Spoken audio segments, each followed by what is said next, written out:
Capítulo 1.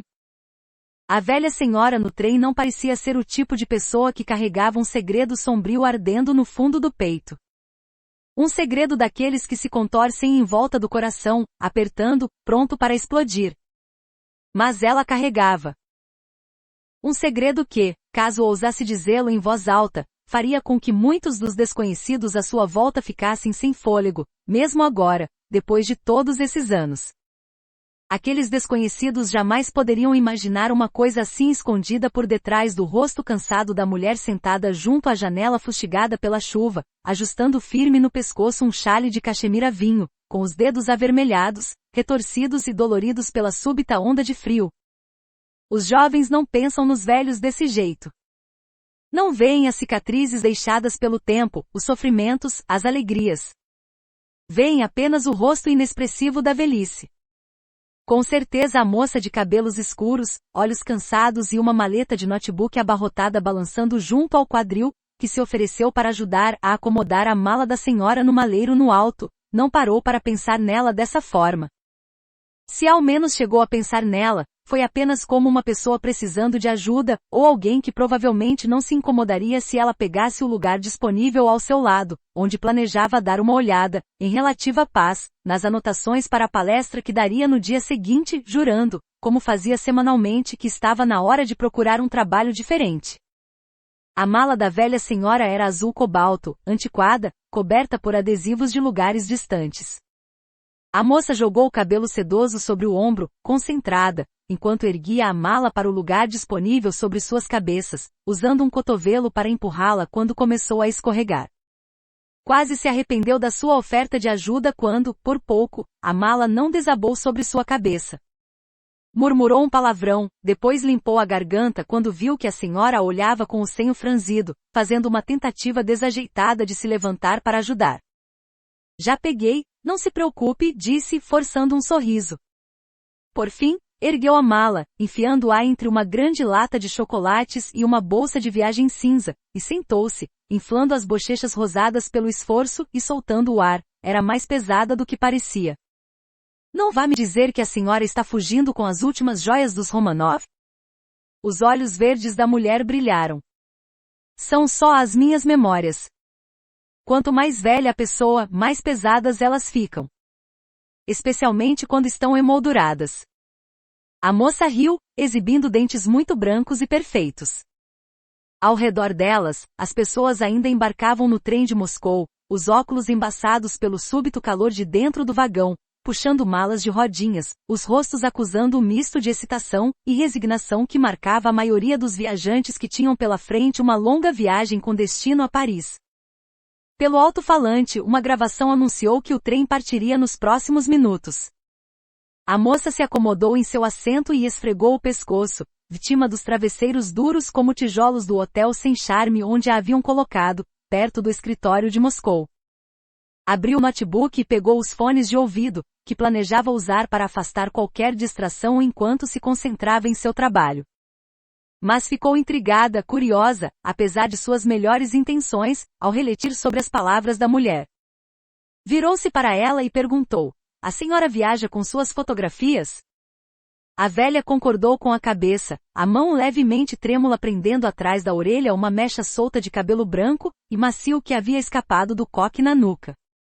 Suas unhas, lixadas e arredondadas, eram cor de pérola. Havia no ar um leve toque de perfume floral, agradável e caro.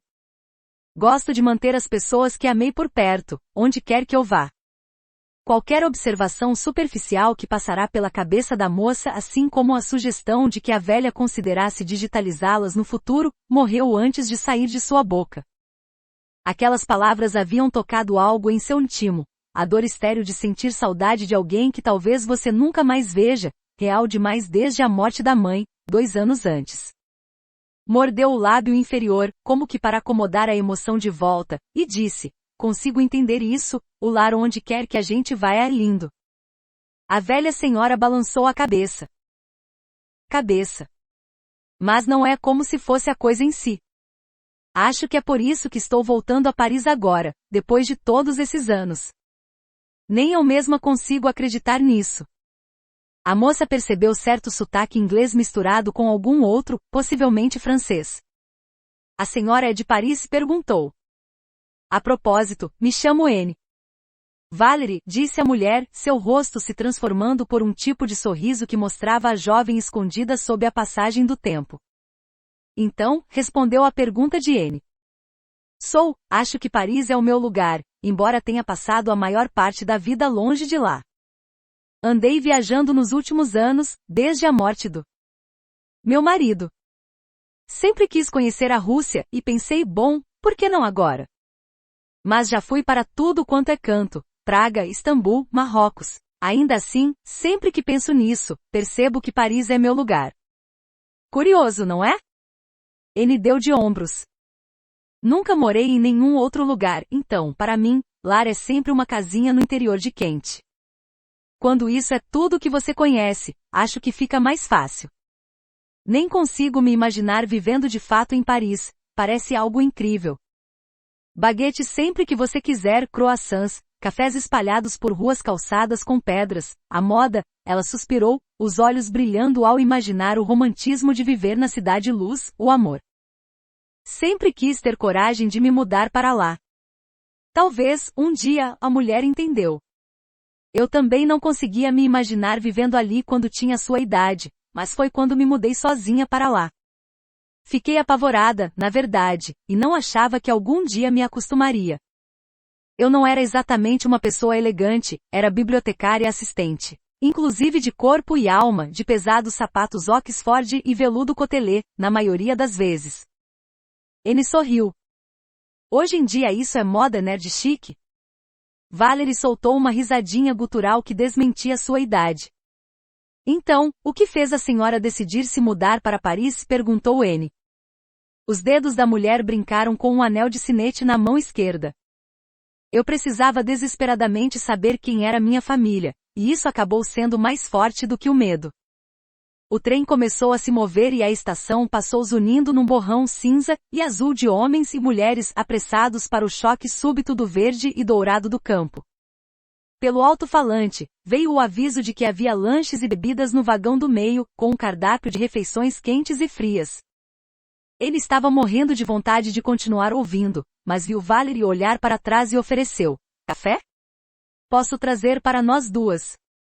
Ah, seria ótimo, disse Valerie, abrindo a bolsa e estendendo uma nota. Puro, por favor. Por minha conta. Muito obrigada, agradeceu. Enquanto Anne abria caminho por entre cotovelos e joelhos, louca por uma dose de cafeína, Valerie pensava em seu passado.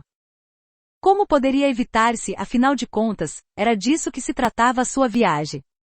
Finalmente, depois de todos aqueles anos, voltaria para onde tudo havia começado, onde toda a sua vida havia mudado.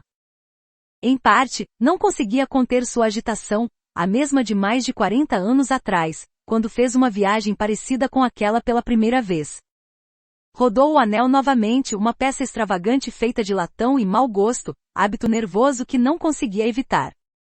Ele voltou estendendo-lhe um copo de isopor cheio de café puro fumegante, exatamente como pedirá, em seguida olhou para o anel de Valerie, mas não comentou nada. Vendo onde o olhar de Anne havia pousado, Valerie levantou os ombros de leve, com ironia. Pertenceu ao meu avô. E horroroso, mas gosto mesmo assim, porque foi dele, disse com uma risadinha sem graça, tomando um gole de café. Ele fechou o notebook e também bebericou seu café. Estava curiosa em relação àquela mulher ao seu lado, apesar das boas intenções de revisar seu trabalho. Estava se distraindo, para dizer o mínimo. Sempre tivera fascinação por pessoas e suas histórias, às vezes, era impossível se segurar, como agora. A senhora disse que o motivo de ter ido a Paris era conhecer sua família? Eles eram franceses? Valerie acenou afirmativamente. Fomos separados pela Segunda Guerra Mundial quando eu era bem criança. Me levaram para viver com uma parente distante na Inglaterra. Disseram que era para a minha segurança. Não me juntei mais à minha verdadeira família, pelo menos não antes de me tornar adulta. Sinto muito, disse Anne, que não conseguia imaginar como aquilo deveria ter sido terrível. Valerie encolheu os ombros. Apenas mais uma vítima da guerra, imagino. O que muitos homens não perceberam depois de travar todas essas guerras é que, no fim, não existem vencedores de verdade, não mesmo. Existem apenas vítimas, e elas continuam aparecendo muito tempo depois da guerra. Eu tinha por volta de 20 anos quando descobri que minha família ainda estava viva. Bom, um membro estava, seja como for. A senhora não sabia e surpreendeu-se N. Não fazia ideia. Tinham me dito que estavam mortos. Fui criada pela prima da minha mãe. Para evitar confusão, me disseram para chamá-la de tia Amélie. Ela havia se casado com um inglês, durante a guerra, meu tio John, e fui viver com eles. Depois da morte da minha mãe, me disseram que não havia mais ninguém vivo, só Amélie. Quando fiz 20 anos, ela achou que eu merecia saber a verdade. Só agora, depois de velha, é que talvez eu esteja começando a entender por que eles fizeram o que fizeram. Como pensaram que a mentira me pouparia da dor. Valerie suspirou com tristeza. Para alguns, a verdade é um fardo, algo que nunca pode ser restaurado depois de solto uma caixa de Pandora, mas para mim foi o oposto. Foi uma âncora no passado que me deu uma sensação de pertencimento, mesmo que fosse um pertencimento doloroso de suportar. Ele abaixou os fones de ouvido, deixando-os de lado. Teve a sensação de que não os pegaria de volta pelo resto da viagem. Então a senhora resolveu ir a Paris encontrar sua família? Descobrir por que tinham mantido em segredo que ainda estavam vivos? Valerie confirmou. Era 1962, e embora já tenham se passado muitos anos, ainda consigo me lembrar de onde estava sentada quando embarquei no trem de Calais. Não peguei o assento da janela, na época, disse com uma risadinha. Havia neve no ar, e eu só conseguia ouvir as palavras de Amélie passando pela minha cabeça. Não faça isso, Valerie. Não faça isso, por favor. Mas eu precisava fazer. Ela não queria que a senhora fosse encontrá-los, mesmo depois de ter contado sobre eles, perguntou N, franzindo a testa. Por quê? Valerie girou o anel. Era mais porque ela não queria que eu me decepcionasse. Afinal de contas, eu tinha sido abandonada. Ela não queria que eu esperasse um encontro de contos de fadas. Não queria que eu abrisse uma ferida que talvez jamais se fechasse. Mas eu não estava atrás de um conto de fadas. Só da verdade. Tinha que descobrir por que fizeram o que fizeram. Porque me mandaram para um país estranho, para ser criada por outra pessoa, uma estranha, na verdade, mesmo que fossemos parentes distantes. O trem acelerou, e N foi levada junto com ele pelas palavras da velha senhora, através da paisagem caque e dourada do campo, a caminho do passado.